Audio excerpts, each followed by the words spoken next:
This is Roger Mudd in New York, continuing our special coverage of today's historic events in Tuscaloosa, Alabama, and in Washington, D.C. You have just heard the President of the United States make an address that has been urged upon him over the past month by the Negro leadership in America and by the liberal leadership in America.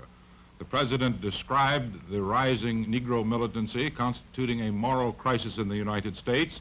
He said this rising tide of discontent threatens the public safety of the United States. He says the fires of frustration and discontent are burning in every city in America. And he said that he will ask the Congress to act, to legislate next week. He says legislation must be forthcoming at this session, and unless Congress acts, the remedy, he said, for the Negroes will be found in the streets.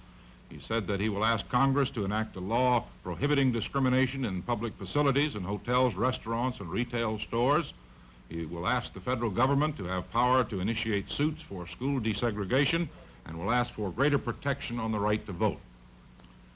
As part of our continuing coverage, we want to call in CBS News correspondent Dan Rather and CBS newsman Nelson Benton in Tuscaloosa, who are standing by for a description of today's events.